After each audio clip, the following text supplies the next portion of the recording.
Hello friends, replay 1988 episode 18 part 2 Malayalam എക്സ്പ്ലനേഷനായിട്ട് ഞാൻ വന്നിരിക്കുകയാണ്. അങ്ങനെ ഒരു സൺഡേ മോർണിംഗിൽ ടേക്കിൻ്റെ അച്ഛൻ സ്പെക്സുകാരൻ്റെ അച്ഛനെ വൈസ് പ്രിൻസിപ്പളിന് ഇന്ന് ലീവ് അല്ലേ എന്ന് ചോദിക്കുന്നതിലൂടെ സ്പെക്സുകാരൻ്റെ അച്ഛൻ ഇപ്പോൾ ഒരു വൈസ് പ്രിൻസിപ്പളായി എന്ന് മനസ്സിലാവുകയാണ്. ഡെക്സോനയുടെ വീട്ടിലാണെങ്കിൽ റിട്ടയർഡ് ആവാൻ അച്ഛൻ ഇനി 3-4 വർഷം കൂടിയുണ്ട്. അതിന് മുന്നേ ആള് വേറൊരു സർവീസിലേക്ക് മാറി അങ്ങനെ എന്തെങ്കിലുമൊക്കെ ചെയ്തു കഴിഞ്ഞാൽ കുറച്ചുകൂടി പൈസ കൂടുതൽ കിട്ടുമെന്ന് പറയുന്നത് കേട്ട് അമ്മയാണെങ്കിൽ നമ്മുടെ പെൺമക്കളുടെ കല്യാണം ഇതുവരെ കഴിഞ്ഞിട്ടില്ല, അതുപോലെ നോളും ഒരു നിലയിൽ എത്തിയിട്ടില്ല, അതുകൊണ്ട് അങ്ങനെ ഒരിക്കലും ചെയ്യേണ്ട എന്ന് പറഞ്ഞു കൊടുക്കുന്നുണ്ട്. കിം ആണെങ്കിലോ വീട്ടിൽ നിന്ന് ഇറങ്ങുന്ന സമയത്ത് മോനെ സൂക്ഷിച്ചൊക്കെ ഡ്രൈവ് ചെയ്യണമെന്ന് പറയുമ്പോൾ അമ്മ ഞാൻ കുഞ്ഞു കുട്ടിയൊന്നും അല്ല എന്ന് കിം പറയുന്നുണ്ട്. അതുപോലെ ടേക്കും ദെക്സോനയും ഒക്കെ റെഡി ആയിട്ട് പോകുന്നതാണ് കാണിക്കുന്നത്. ദെക്സോനയാണെങ്കിൽ ഇന്നാണല്ലോ ആ മ്യൂസിക് കൺസേർട്ട്, പെട്ടെന്നാണ് അവൾക്ക് ഒരു കോള് വരുന്നത്. അതായത് എന്തൊക്കെയോ പേഴ്സണൽ ഇഷ്യൂ കാരണം വരാമെന്ന് പറഞ്ഞ ബോയ് വരില്ല എന്ന്. അതോടെ തന്നെ അവൾ ഡ്രസ്സൊക്കെ മാറിയിടുന്നുണ്ട്. ആ ടൈമിലാണ് അമ്മ അങ്ങോട്ട് വന്ന് ഇവളോട് കുറച്ച് സാധനങ്ങൾ വാങ്ങിക്കൊണ്ടുവരാൻ പറയുന്നത്. ദെക്സോനയാണെങ്കിലോ പുറത്തിറങ്ങുന്ന സമയത്ത് കറക്റ്റ് ബോയ്സ് അവിടെ നിൽക്കുന്നുണ്ടായിരിക്കും. നീയല്ലേ കൺസേർട്ടിന് പോകുന്നുണ്ടെന്ന് പറഞ്ഞ് എന്നിട്ട് എന്താ പോകുന്നില്ല എന്ന് സ്പെക്സുകാരൻ ചോദിക്കുമ്പോൾ പെട്ടുപോയി എന്ന് ദെക്സോന സ്വയം പറയുന്നുണ്ട്. എന്താ പറ്റി, അവൻ വീണ്ടും വേണ്ടാന്ന് വെച്ചു എന്ന് ചോദിക്കുന്നത് കേട്ട് ആരാ പറഞ്ഞ് ഞാൻ എൻ്റെ കൺസേർട്ടിന് പോവുക എന്ന് ഇവിടെ പറയുന്നത് കേട്ട് കൺസേർട്ടിന് ഈ ഡ്രസ്സ് ഇട്ടിട്ടാണോ പോകണേന്ന് സ്പെക്സുകാരൻ ചോദിക്കുകയാണ്. ഇവളാണെങ്കിൽ അതിനെന്താ ഒരു വെറൈറ്റി ആയിക്കൂടെ എന്ന് പറയുമ്പോൾ എന്നാൽ ശരി നീ കയറിക്കോ ഞാൻ നിന്നെ ഡ്രോപ്പ് ചെയ്യാമെന്ന് പറയുന്നത് കേട്ട് ഇവള് ഭയങ്കര സന്തോഷത്തിൽ കയറി ഇരിക്കുന്നൊക്കെ ഉണ്ട്. പക്ഷെ ശരിക്കും സന്തോഷത്തിലൊന്നും അല്ല ആള്. പിന്നീട് സ്പെക്സുകാരനും കിമ്മൊക്കെ അവർ പറഞ്ഞതുപോലെ തന്നെ മൂവി കാണാൻ വന്നിരിക്കുകയായിരിക്കും. അവർ സുൻവോനെ വെയിറ്റ് ചെയ്യാണ്.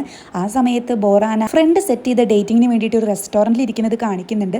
അതുപോലെ തന്നെ ജങ് ചേട്ടനും പണ്ടത്തെ ആ ബഞ്ചുൾ റെസ്റ്റോറൻറ്റ് ഇല്ലേ അവിടെ കാത്തിരിക്കുന്നത് കാണിക്കുന്നുണ്ട്. അതായത് മാഗിയായിട്ട് സംസാരിച്ച് ആ മീറ്റിംഗ് സെറ്റ് ആക്കിയിട്ടുണ്ടായിരിക്കും ആള്. ടേക്കിന്റെ ക്ലബിലാണെങ്കിലോ അങ്ങോട്ട് വരുന്ന അസിസ്റ്റന്റിന്റെ ഗേൾ ഫ്രണ്ട് ഇവളായിരിക്കും ദെക്സോനിക്ക് ആ ബോയിനെ പരിചയപ്പെടുത്തി കൊടുത്തിട്ടുണ്ടായിരിക്കുക. അതായത് ഇപ്പോൾ ഈ കൺസേർട്ടിന് പോകാനും അതുപോലെ മുന്നേ മൂവിക്ക് പോകാനൊക്കെ. സോ അവന് വേറൊരു ഗേൾ ഫ്രണ്ട് ഉണ്ടെന്നും അവർ തമ്മിൽ തെറ്റിയ സമയത്ത് ആ ഒരു ദേഷ്യത്തിലാണ് ദെക്സോനയുടെ കൂടെ പോവാന്ന് സമ്മതിച്ചത് എന്നൊക്കെ പറയുമ്പോൾ അസിസ്റ്റന്റിന് ദേഷ്യം വരുന്നുണ്ട്. ഇതുപോലത്തെ ഒരാളെയാണോ ദെക്സോനയ്ക്ക് പരിചയപ്പെടുത്തി കൊടുത്തത് എന്നൊക്കെ ചോദിക്കുമ്പോൾ ഞാനിതിനെ പറ്റിയൊന്നും അറിഞ്ഞില്ലല്ലോ എന്നപ്പോൾ ആ ഗേൾ ഫ്രണ്ട് പറയുന്നുണ്ട്. എന്നിട്ട് ദെക്സോന ഇത് അറിഞ്ഞില്ലേ, അവളിപ്പോൾ അവിടെ വെയിറ്റ് ചെയ്യുന്നുണ്ടായിരിക്കുമോ എന്ന് ചോദിക്കുന്ന അസിസ്റ്റന്റിനോട് ഇല്ല അവൻ രാവിലെ വിളിച്ചിട്ട് വരാൻ പറ്റില്ല എന്ന് പറഞ്ഞു. പക്ഷെ ദെക്സോന കൺസേർട്ടിന് പോയിട്ടുണ്ട്, ഞാനാണെങ്കിൽ പോവില്ല, ചോദിച്ചപ്പോൾ പറഞ്ഞത് ആ ടിക്കറ്റ് വേസ്റ്റ് ആവില്ലേ എന്ന് പറയുന്നതും. തിയേറ്ററിലാണെങ്കിൽ കിമ്മിന്റെ ബീപ്പറിലേക്ക് ഒരു ബീപ്പ് സൗണ്ട് വന്നിട്ടുണ്ടായിരിക്കും. അത് സുൻവോന്റെ ആയിരിക്കും. ഇവനാണെങ്കിൽ അവിടെ നിന്ന് ഫോൺ വിളിക്കുമ്പോൾ സുൻവയ്ക്ക് ഇന്ന് വരാൻ പറ്റില്ല, വേറെ പ്ലാൻ ഉണ്ടെന്ന് പറയുകയാണ്. കിമ്മാണെങ്കിൽ സ്പെക്സുകാരനെ നോക്കി ഇനിയിപ്പം ഞാൻ നിന്റെ കൂടെ മൂവി കാണേണ്ടി വരൂലേ എന്ന് ചോദിക്കുമ്പോൾ തീർച്ചയായും എന്ന് സ്പെക്സുകാരൻ പറയുന്നുണ്ട്. ആ സമയത്താണ് ഇവര് ദെക്സോന മീറ്റ് ചെയ്യാനിരുന്ന ബോയിനെ തിയേറ്ററിൽ വെച്ച് കാണുന്നത്. ഇത് ദെക്സോനോടൊപ്പം പോവാന്ന് പറഞ്ഞ ചെക്കനല്ലേ, ഇവനെന്താ ഇവിടെ ചെയ്യുന്നത്? അപ്പൊ അവള് രാവിലെ നുണ പറഞ്ഞതാണല്ലേ, അവള് വീണ്ടും റിജക്റ്റ് ആയി കാണും, മന്ദബുദ്ധി എന്ന് സ്പെക്സുകാരൻ പറയുന്നതും. പിന്നീട് രണ്ടുപേരും മൂവി കാണുന്ന സമയത്ത് സ്പെക്സുകാരൻ നന്നായി എൻജോയ് ചെയ്യുന്നുണ്ട്. എന്നാൽ കിം ആകെ ഡിസ്റ്റർബ്ഡ് ആയിരിക്കും. അവൻ രാവിലെ ദെക്സോന പറഞ്ഞ നുണയൊക്കെ ആയിരിക്കും ആലോചിക്കുന്നത്. അതിനുശേഷം അവൻ അവിടെ നിന്ന് പെട്ടെന്ന് ഇറങ്ങി പോവാണ്. കിം വേഗം ഓടിപ്പോയി വണ്ടിയൊക്കെ സ്റ്റാർട്ട് ചെയ്യുന്നതും ദെക്സോനയാണെങ്കിൽ അവളുടെ ഫ്രണ്ടിനെ വിളിച്ച് എടി ഒരു ടിക്കറ്റ് ഉണ്ട്, ഫ്രീ ടിക്കറ്റ് ആണ്, നീ ഒന്ന് പെട്ടെന്ന് വന്നേ, ഇതുപോലത്തെ ഓപ്പർച്യൂണിറ്റി നീ കിട്ടില്ല, വരുമ്പോൾ കുറച്ച് ക്ലോത്ത്സ് കൊണ്ടുവരണേ എന്ന് പറയുകയാണ്. കാരണം അവൾ അങ്ങനെ തണുത്ത് വിറച്ചിട്ടായിരിക്കും നിൽക്കുന്നുണ്ടായിരിക്കുക. വീട്ടിൽ നിന്ന് ആ ഒരു വേഷത്തിൽ പോകുന്നതല്ലേ. അതിനുശേഷം ഇവൾ തണുത്ത് വിറച്ചു നിൽക്കുന്നതും കിം ആണെങ്കിൽ ഭയങ്കര സ്പീഡിൽ വണ്ടിയൊക്കെ ഓടിച്ചു വരുന്നുണ്ട്. പക്ഷെ ട്രാഫിക് ഒക്കെ കിട്ടുന്നുണ്ട്. ഇതേ സമയം ഒരുപാട് വെയിറ്റ് ചെയ്തതിന് ശേഷം ആ റെസ്റ്റോറൻറ്റിലേക്ക് ആരോ വരുന്നത് കണ്ട് ജങ് ചേട്ടനാകെ വണ്ടറടിച്ചു നിൽക്കുന്നതും ബോറാനയാണെങ്കിൽ അവളെ മീറ്റ് ചെയ്യാൻ വന്ന ആളെ കണ്ടൊന്ന് ഞെട്ടുന്നുണ്ട്. നീ തന്നെയാണോ ഇന്ന് വരാൻ പറഞ്ഞത് എന്ന് ചോദിക്കുന്നതും. ഇതേ സമയം ദെക്സോനയുടെ അടുത്തൊരാൾ എത്തുന്നുണ്ട്. അത് വേറെ ആരും ആയിരിക്കില്ല, ടേക്ക് ആയിരിക്കും. ഇവളാണെങ്കിൽ ടേക്കിനെ കണ്ട് ആകെ വണ്ടറടിച്ച് നിൽക്കുമ്പോൾ അവിടെ ഒരു ബാക്ക്ഗ്രൗണ്ട് വോയിസ് ആണ് പ്ലേ ചെയ്യുന്നത്. അതായത് വിധി എന്ന് പറഞ്ഞാൽ അങ്ങനെയാ, എപ്പോഴും നമ്മൾ വിസിറ്റ് ചെയ്യണമെന്നില്ല, അത് കോയിൻസിഡൻസ് ആയി സംഭവിക്കുന്നതാണ്, അതുകൊണ്ടാണല്ലോ അതിന് വിധി എന്ന് പറയുന്നത്. ഇതെല്ലാം ശരിക്കും ഒരു ടൈമിംഗ് ആണെന്ന് പറയുന്നതും തൊട്ടപ്പുറത്ത് തന്നെ കിമ്മ് നിൽക്കുന്നതും കാണിക്കുന്നുണ്ട്. അതായത് ജസ്റ്റ് ഒരു ടൈമിങ്ങിനാണ് ലേറ്റ് ആയി പോയത്. കിമ്മ് തിരിഞ്ഞ് നടക്കുന്നതും പിന്നീട് വണ്ടിയിലിരിക്കുമ്പോൾ ഇവൻ ആലോചിക്കുന്നുണ്ട്, എൻ്റെ മുന്നിൽ എപ്പോഴും അവളുണ്ടായിരുന്നു, പക്ഷേ ഈ പറഞ്ഞ ബ്ലഡി ടൈമിങ് കാരണം എപ്പോഴും എൻ്റെ ഫസ്റ്റ് ലവ് പിന്നിലായിരുന്നു എന്ന്. ഇതേ ടൈമിൽ ജങ്ങിൻ്റെ അടുത്ത് എത്തുന്നത് വേറെ ആരും ആയിരിക്കില്ല, മാഗി തന്നെയായിരിക്കും. മാഗി ഒരുപാട് മാറിയിട്ടുണ്ടായിരിക്കും, ഭയങ്കര സുന്ദരിയായിട്ടുണ്ടായിരിക്കും. ജങ് ആണെങ്കിൽ ഓടിച്ചെന്ന് അവളെ ഹഗ് ചെയ്യുന്നതും. ബോറാനയുടെ അടുത്താണെങ്കിൽ സുൻവു ആയിരിക്കും എത്തിയിട്ടുണ്ടായിരിക്കുക. ബോറാനയാണെങ്കിൽ നീ എന്താ ഇവിടെ എന്ന് ചോദിക്കുമ്പോൾ നേരത്തെ സുൻമോനെ ഹെൽപ്പ് ചെയ്യാൻ വേണ്ടി ഒരുത്തൻ കുറെ അസൈൻമെന്റ് ഒക്കെ ആയിട്ട് വരുന്നത് കണ്ടില്ലേ, അപ്പോൾ അവൻ പ്രൊഫസർ വിളിക്കുന്നുണ്ടെന്ന് പറഞ്ഞ് പോകുന്നത് കാണിച്ചിരുന്നു. ആ പ്രൊഫസറാണ് ബോറാനയായിട്ടുള്ള ഡേറ്റിംഗ് അവന് സെറ്റാക്കി കൊടുക്കുന്നത്. സോ അത് അവൻ വരേണ്ട ഡേറ്റിംഗ് ആയിരുന്നു. അതായത് സത്യം പറഞ്ഞാൽ അവനും ആ ഡേറ്റിങ്ങിന് പോകാൻ തീരെ താല്പര്യമൊന്നും ഉണ്ടായിരുന്നില്ല. കാരണം അവന് ഇഷ്ടപ്പെടുന്ന ഒരു പെൺകുട്ടിയുണ്ട്. ആ പെൺകുട്ടി വഴിയിൽ വീണ് മഴയത്താകെ സ്റ്റക്ക് ആവുന്ന സമയത്ത് ഇവൻ ഹെൽപ്പ് ചെയ്യാൻ വരുന്നുണ്ട്. ആ ടൈമിലാണ് ഇവൻ സുൻവോയെ വിളിച്ച് എന്നെ ഒന്ന് ഹെൽപ്പ് ചെയ്യണം, ഇങ്ങനെ ഒരു ഡേറ്റിംഗ് സെറ്റ് ആക്കിയിട്ടുണ്ട്, എനിക്ക് പകരം നീ പോകണം എന്നൊക്കെ പറയുന്നതും. ഇപ്പോൾ ഇവിടെ സുൻവ എത്തിയിരിക്കുന്നതും ആ ഒരു സീൻ അവിടെ കാണിക്കുന്നുണ്ട്. ഇതേ സമയം നൈറ്റിലെ ജീപ്പിൽ തന്നെ ഇരിക്കുന്ന കിം അന്നത്തെ ന്യൂസ് കേൾക്കുകയാണ്. അതായത് ടേക്ക് ജീവിതത്തിൽ ആദ്യമായിട്ട് കരിയർ തുടങ്ങിയിട്ട് തന്നെ ഇന്നത്തെ ഗെയിം വേണ്ടാന്ന് വെച്ചു, പേഴ്സണൽ കാര്യമാണെന്നാണ് പറഞ്ഞത്, കൂടുതൽ ഒരു വിവരവും ഇല്ല എന്നൊക്കെ ന്യൂസിൽ കേൾക്കുന്നതായിരിക്കും. ഇത് കേട്ടിട്ട് കിം ദേഷ്യത്തിൽ അവൻ്റെ കയ്യെ സ്റ്റിയറിങ്ങിൽ ഇടിക്കുന്നുണ്ട്. പിന്നീട് ഒരു വോയിസ് ആണ് കേൾപ്പിക്കുന്നത്. അതായത് ഇത് ടൈമിങ്ങോ കോയിൻസിഡൻസോ വിധിയോ ഒന്നുമല്ല, ഞാൻ ആഗ്രഹിക്കുന്നതിനേക്കാൾ കൂടുതൽ അവൻ ആഗ്രഹിക്കുന്നുണ്ട്, അതുകൊണ്ടാണ് അവൻ ഒരു മടിയും കൂടാതെ ഇത്രയും വലിയൊരു കാര്യം വേണ്ടാന്ന് വെച്ചത്. പക്ഷേ എനിക്ക് അങ്ങനെ ഒരു പെട്ടെന്ന് തീരുമാനം എടുക്കാൻ കഴിഞ്ഞില്ല, അല്ലാതെ ട്രാഫിക് കാരണോ ടൈമിങ് കാരണമൊന്നുമല്ല ഞാൻ ലേറ്റ് ആയത് എന്ന് കിം പറയുന്ന ആ ഒരു വോയിസ് ആണ് അവിടെ പ്ലേ ചെയ്യുന്നത്. ഈ ടൈമിൽ സുൻവോയാണെങ്കിൽ എന്തായാലും നിന്നെ സമ്മതിക്കണം, എൻ്റെ സ്കൂളിൽ നിന്ന്, അതും എൻ്റെ ഡിപ്പാർട്ട്മെന്റിൽ നിന്നൊരാളാണ് ഡേറ്റിങ്ങിന് വരുന്നതെന്ന് അറിഞ്ഞപ്പോൾ വരാൻ ഒരു മടിയും തോന്നിയില്ലല്ലോ എന്ന് ചോദിക്കുന്ന സുൻവയോട് ആദ്യം ഞാനിത് കേട്ടപ്പോൾ വിചാരിച്ചത് നീ ആയിരിക്കുമെന്നാണ്. 1% ഞാൻ ആലോചിച്ചു അത് നീ ആയിരുന്നെങ്കിലും എന്ന്.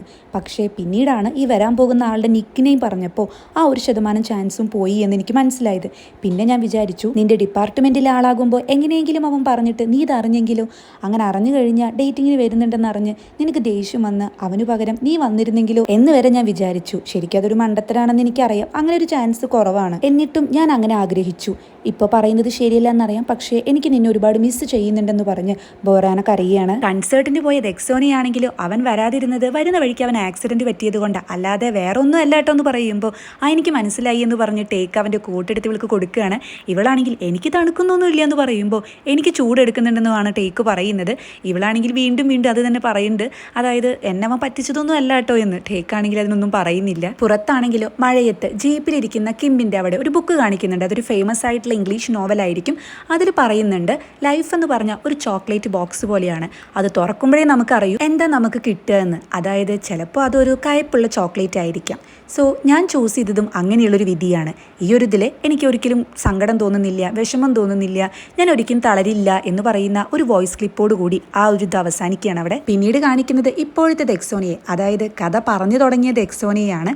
ഇൻ്റർവ്യൂ ചെയ്യാൻ വന്ന ആളുകളോട് അവൾ പറയുകയാണ്, എൻ്റെ ഹസ്ബൻഡിന് ഇങ്ങനെ ഇൻ്റർവ്യൂ ഒന്നും എടുക്കുന്നത് ഇഷ്ടമല്ല, ഇതിപ്പോൾ കുറേ ഇൻ്റർവ്യൂ ആയില്ലേ, കുറച്ച് കൂടി പോയില്ലേ എന്നൊക്കെ ചോദിക്കുന്നതും അങ്ങോട്ട് ഹസ്ബൻഡ് വരുന്ന സമയത്ത് രണ്ടുപേരും നല്ല സ്നേഹത്തിൽ സംസാരിക്കുന്നതും എന്തത്ര ലേറ്റ് ആയി എന്ന് ചോദിക്കുമ്പോൾ കോമിക് ബുക്സ് ഒക്കെ വിൽക്കുന്ന കടയിൽ കയറി എന്ന് പറയുന്ന ഹസ്ബൻഡിനോട് നിങ്ങൾക്ക് നാണില്ല ഇതൊക്കെ വായിക്കുക, ഒന്നില്ലെങ്കിൽ നിങ്ങളൊരു സെലിബ്രിറ്റി അല്ലേ എന്നൊക്കെ പറഞ്ഞ് കയ്യിൽ പിച്ചുന്നൊരു സീനാണ് അവിടെ കാണിക്കുന്നത്. അങ്ങനെ നെക്സ്റ്റ് ഡേ മോർണിംഗിൽ സുൻവ എണീക്കുമ്പോൾ കാണുന്നത് അമ്മയും ജീഞ്ചു ഇങ്ങനെ നോക്കിയിരിക്കുന്നതാണ്. ഇവനാണെങ്കിൽ ഒന്ന് ഉറങ്ങാൻ സമ്മതിച്ചൂടെ എന്ന് ചോദിക്കുമ്പോൾ നീയും ടേക്കും ഇവിടേക്ക് വരുന്നത് ഉറങ്ങാൻ വേണ്ടി മാത്രമാണോ എന്ന് അമ്മ ചോദിക്കുന്നുണ്ട്. അങ്ങനെ ഇവൻ പിന്നീട് എണീറ്റ് ഭക്ഷണം കഴിക്കാൻ പോകുന്നതും കിമ്മിൻ്റെ വീട്ടിലാണെങ്കിൽ അവനും ഇതുപോലെ എണീക്കുമ്പോൾ അമ്മയും അച്ഛനും തുറച്ചു നോക്കി നിൽക്കുന്നതാണ് കാണുന്നത്. നിങ്ങൾക്ക് വിളിക്കായിരുന്നില്ലേ, എന്തിനാ ഇങ്ങനെ നിൽക്കുന്നതെന്ന് ചോദിച്ച് അവനും ചിരി വരുന്നുണ്ട്. അവരും ഇതുപോലെ ഫുഡ് കഴിക്കാൻ വിളിക്കുന്നതും ദെക്സോനയുടെ വീട്ടിലാണെങ്കിൽ രണ്ടുപേരും എണീക്കുന്ന സമയത്ത് രണ്ടുപേരും പരസ്പരം ഞെട്ടുകയാണ്. ദെക്സോനയാണെങ്കിൽ പെട്ടെന്ന് സംസാരിക്കുമ്പോൾ നിനക്കെന്തൊരു ബഹുമാനം ഇല്ലാത്തെന്ന് ചോദിച്ച് ബോറാനെ നല്ല അടി അടിക്കുന്നുണ്ട്. അങ്ങനെ ഇവർ ബഹളം വെക്കുന്ന സമയത്ത് അച്ഛനാണെങ്കിൽ 2 എണ്ണം പോത്തുപോലെ വളർന്നു, എന്നിട്ട് ഇപ്പോഴും ഒരു സ്വഭാവത്തിന് മാറ്റമില്ല എന്ന് പറയുന്നതും ശരിക്കും ഇപ്പോഴതൊരു വീടായല്ലേ എന്ന് പിന്നീട് അമ്മയോട് ചോദിക്കുന്നുണ്ട്. ദെക്സോനയുടെ അച്ഛൻ്റെ മൂക്കിൽ നിന്ന് ബ്ലഡ് വരുന്നത് കാണുമ്പോൾ അമ്മ ഒന്ന് പേടിക്കുന്നുണ്ട്. ഇതേ സമയം സുൻവോന്റെ വീട്ടിലാണെങ്കിൽ എല്ലാവരും ബ്രേക്ക്ഫാസ്റ്റ് കഴിക്കുന്ന സമയത്ത് അമ്മ കിമ്മിനെ പറ്റി ചോദിക്കുമ്പോൾ കിമ്മിൻ്റെ ട്രെയിനിങ് ഒക്കെ കഴിഞ്ഞു, അവൻ നാളെ മോർണിംഗിൽ പോകുന്നു, ഇന്ന് രാത്രി ഞങ്ങൾ എല്ലാവരും കൂടി ഒന്ന് കൂടുന്നുണ്ടെന്ന് സുൻവോ പറയുകയാണ്. ജീഞ്ചു ആണെങ്കിൽ 2 ചേട്ടന്മാരെയും ചീത്ത പറയുന്നുണ്ട്, ഒരാൾ ഏത് സമയത്തും കിടന്നുറങ്ങുന്നതിനും ഒരാൾ ഏത് സമയത്തും ഗെയിം എന്ന് പറഞ്ഞ് നടക്കുന്നതിനെ പറ്റിയിട്ടും. കിമ്മിൻ്റെ വീട്ടിലാണെങ്കിൽ അമ്മ കലണ്ടർ നോക്കിയിട്ട് നിങ്ങളുടെ അമ്മയുടെ ആനിവേഴ്സറി അല്ലേ വരാൻ പോകുന്നതെന്ന് പറഞ്ഞതിന് ശേഷമാണ് അമ്മ പെട്ടെന്ന് എന്തോ ഒരു കാര്യം നോട്ട് ചെയ്തില്ലല്ലോ എന്ന് ആലോചിക്കുന്നതും പിന്നീട് കലണ്ടറിൽ അത് ചെക്ക് ചെയ്യുന്നതും. ഇതേ ടൈമിൽ കിമ്മും ദെക്സോണിയും ഒരുമിച്ച് വീട്ടിൽ നിന്ന് പുറത്തേക്ക് ഇറങ്ങുമ്പോൾ വാ നമുക്ക് ഒരുമിച്ച് പോകാമെന്ന് കിമ്മു പറയുന്നതും ഇവർ രണ്ടുപേരും പിന്നീട് ജീപ്പിൽ പോകുന്ന സമയത്ത് മ്യൂസിക് പ്ലേ ചെയ്യുന്നുണ്ട്. ആ മ്യൂസിക്കിനെ പറ്റി പറഞ്ഞ് രണ്ടുപേരും തല്ലുകൂടുന്നുണ്ട്. ദെക്സോണിയാണെങ്കിൽ അല്ല നീ എന്തിനിപ്പോൾ വണ്ടി എടുത്ത് ഇന്ന് എന്തായാലും കുടിക്കില്ലെന്ന് ചോദിക്കുമ്പോൾ തിരിച്ചു വരുമ്പോൾ വണ്ടി എടുക്കാൻ നീ ഉണ്ടല്ലോ എന്നിവൻ പറയുന്നത് കേട്ടുകൾക്ക് ദേഷ്യം വരുന്നുണ്ട്. അങ്ങനെ പിന്നീട് ഇവരെല്ലാവരും ഡ്രിങ്ക്സ് അടിക്കുന്ന സമയത്ത് ടേക്ക് എന്താ ലേറ്റ് ആവുന്നതെന്ന് ചോദിക്കുന്നുണ്ട്. സ്പെക്സുകാരനാണെങ്കിൽ കിമ്മിനോട് നാളെ നീ പോയി കഴിഞ്ഞാൽ പിന്നെ എന്നാ വരിക, 2 ആഴ്ച കൂടുമ്പോഴെങ്കിലും വരണേടാ എന്ന് പറയുന്നുണ്ട്. അല്ല നീ ആ ഫിയാൻസി റിങ് കൊണ്ടുവന്നിട്ടുണ്ടോ എന്ന് സ്പെക്സുകാരൻ ചോദിക്കുമ്പോൾ അതെന്താ സംഭവം എന്ന് ദെക്സോന ചോദിക്കുകയാണ്. സുൻവോയാണെങ്കിൽ അത് എയർഫോഴ്സിൽ നിന്ന് ഗ്രാജുവേറ്റ് ആയ ടൈമിൽ ഇവന് കിട്ടിയതാ, ഇവൻ ഇത് വരാതെ ആർക്കും ആർക്കും കൊടുത്തിട്ടില്ല എന്ന് പറയുന്നത് കേട്ട് സ്പെക്സുകാരൻ എന്നാ പിന്നെ നീ അത് എനിക്ക് തന്നോടാ എന്ന് ചോദിക്കുന്നതും ഞാൻ അതിനെപ്പറ്റി ആലോചിക്കട്ടെ എന്ന് കിമ്മു പറയുകയാണ്. സ്പെക്സുകാരനാണെങ്കിൽ എടാ നീ എന്തെങ്കിലും ഒരു കാലത്ത് നിന്റെ ഫീലിങ്സ് ആരോടെങ്കിലും ഒന്ന് തുറന്നു പറയൂ, നിനക്ക് അങ്ങനെ ഒരു ലൈഫ് ഉണ്ടാകുമോ എന്നൊക്കെ ചോദിച്ച് കളിയാക്കുകയാണ്. ആ ടൈമിലാണ് കിമ്മു പെട്ടെന്ന് ദെക്സോനയുടെ പേര് പറയുന്നത്. ഇവനാണെങ്കിൽ ആ റിംഗ് ബോക്സ് തുറന്നതിന് ശേഷം അത് ഇവൾക്ക് നേരെ നീട്ടി വെക്കുമ്പോൾ ഇവളുടെ കിളി പോകുന്നുണ്ട്. ഇത് തന്നെയായിരിക്കും മറ്റു രണ്ടുപേരുടെ അവസ്ഥ.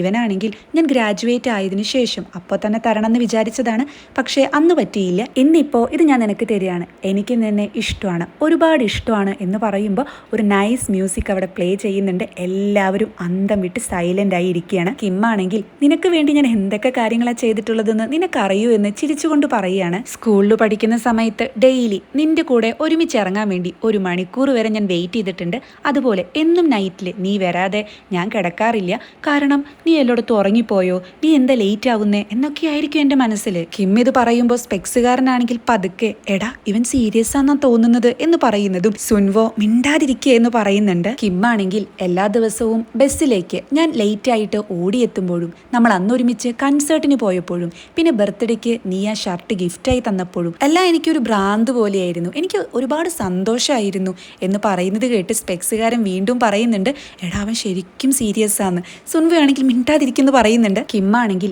എനിക്ക് നിന്നെ എപ്പോഴും കണ്ടുകൊണ്ടിരിക്കാനായിരുന്നു ഇഷ്ടം, ഒരു ദിവസം 24 മണിക്കൂറല്ലേ ഉള്ളൂ എന്നാണ് ഞാൻ വിചാരിച്ചിട്ടുള്ളത്. എനിക്ക് അത്രയ്ക്കും നിന്നെ ഇഷ്ടമായിരുന്നു, ഒരുപാട് കാലമായി ഞാനിത് പറയണമെന്ന് വിചാരിക്കുന്നു, പക്ഷേ എനിക്കതിന് കഴിഞ്ഞില്ല.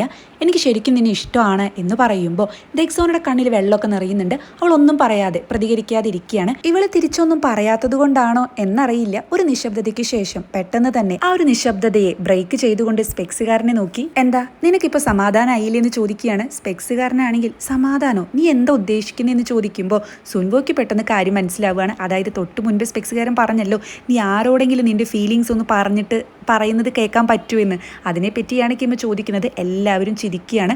ഇത് തമാശയായിരുന്നു, ഞങ്ങൾ എല്ലാവരും ശരിക്കും സംഭവിക്കുന്നതാന്ന് വിചാരിച്ചു. എടാ ഇങ്ങനെയൊക്കെ പറഞ്ഞു കഴിഞ്ഞാൽ ആരാടാ വീണു പോകാത്തത്, ദേ എനിക്ക് വരെ ഇഷ്ടമായി, നമുക്ക് ഡേറ്റ് ചെയ്താലോ, ഞാനും ബസ് സ്റ്റോപ്പിൽ വെയിറ്റ് ചെയ്തിരുന്നു, ഞാനും സ്റ്റഡി റൂമിൽ വെയിറ്റ് ചെയ്തിരുന്നു എന്നൊക്കെ സ്പെക്സുകാരൻ പറയുമ്പോൾ എല്ലാവരും ചിരിക്കുകയാണ്. സുൻവോയാണെങ്കിൽ ദെക്സോനിയെ നോക്കി നീ ശരിക്കും വിശ്വസിച്ചില്ലേ എന്ന് ചോദിക്കുമ്പോൾ ഇവള് ചിരിക്കുന്നുണ്ട്. പെട്ടെന്ന് തന്നെ ആ റെസ്റ്റോറൻറ്റിലേക്ക് ആരോ വരുന്ന പോലെ ഡോർ തുറക്കുന്ന ശബ്ദം കേട്ട് ഇവള് വേഗം അങ്ങോട്ട് നോക്കുകയാണ്. അതായത് കുറേ നേരമായി ഇവളിങ്ങനെ നോക്കുന്നു, ഇവള് ടേക്കിനെയാണ് എക്സ്പെക്ട് ചെയ്യുന്നത്. ഇത് കുറച്ച് വേദനയോടെ കിമ്മ് മനസ്സിലാക്കുകയാണ്. അങ്ങനെ മനസ്സിലാക്കിയത് കൊണ്ട് തന്നെയായിരിക്കാം കിം ആ പ്രപ്പോസല് അങ്ങനെ അവസാനിപ്പിച്ചത്. അതായത് തനിക്കിപ്പോൾ എത്താൻ പറ്റാത്തോടത്തോളം ദൂരെയാണ് ദെക്സോന നിൽക്കുന്നതെന്ന് അവനിപ്പോൾ നന്നായി മനസ്സിലാവുന്നുണ്ട്. ടൈം ഒരുപാട് വൈകിപ്പോയി. അങ്ങനെ ഇവരെ സംസാരിച്ച് ഡ്രിങ്ക്സ് അടിക്കുന്ന സമയത്ത് ശരിക്കും വേദനിപ്പിക്കുന്നോളം ഒരു ഫ്ലാഷ് ബാക്ക് ആണ് അവിടെ കാണിക്കുന്നത്. അതായത് ഫസ്റ്റത്തെ എപ്പിസോഡിലായിട്ട് ദെക്സോനയെ ഒളിമ്പിക്സിന്റെ സമയത്ത് ഒരു രാജ്യത്തിന്റെ നെയിം കാർഡ് പിടിക്കാൻ വേണ്ടി സെലക്ട് ചെയ്തിരുന്നു. അന്ന് ഇവൾ ഒരു ഡ്രസ്സൊക്കെ ഇട്ട് പ്രാക്ടീസ് ചെയ്യുന്ന സമയത്ത് അങ്ങോട്ട് കിമ്മ് വരുമ്പോൾ ചോദിക്കുന്നുണ്ട് എങ്ങനെയുണ്ട് ഡ്രസ്സ് നന്നായിട്ടുണ്ടോന്ന്. ഇവനാണെങ്കിൽ ഒട്ടും കൊള്ളില്ല എന്ന് പറഞ്ഞ് മുകളിലേക്ക് പോകുന്നതായിരുന്നു അന്ന് കാണിച്ചിരുന്നത്. പക്ഷെ അങ്ങനെ ശരിക്കും മുകളിലേക്ക് പോയി ഇവൻ ആരും കാണാണ്ട് വന്ന് ഇവളെ ശരിക്കും നോക്കി നിൽക്കുന്നുണ്ട്. ആ ടൈമിൽ അങ്ങോട്ട് സുൻവോ വരുമ്പോൾ ഇതേ ചോദ്യം ഇവൾ അന്ന് സുൻവോയോടും ചോദിച്ചിരുന്നു. സുൻവോയാണെങ്കിൽ അയ്യോ പേടിപ്പിക്കല്ലേ കണ്ടാ മതി എന്നൊക്കെ പറഞ്ഞു പോകുമ്പോൾ കിമ്മിന് ചിരിയാണ് വരുന്നത്. അതുപോലെ ഒരിക്കലെ സ്റ്റഡി റൂമിൽ നിന്ന് ലേറ്റ് ആയിട്ട് വരുമ്പോൾ മഴയത്ത് ഇവൻ കൊടയായിട്ട് പോകുന്നൊരു സീൻ കാണിച്ചിരുന്നല്ലോ. അന്ന് കൊടയൊക്കെ കൊടുത്തിട്ട് സേഫ് ആയിട്ട് വേഗം വീട്ടിലേക്ക് പോയെന്ന് പറയുന്നുണ്ടെങ്കിലും തിരിച്ച് വീട്ടിലെത്തുമ്പോൾ ഇവന്റെ ഹൃദയമൊക്കെ അങ്ങ് വേദനിക്കുകയാണ്.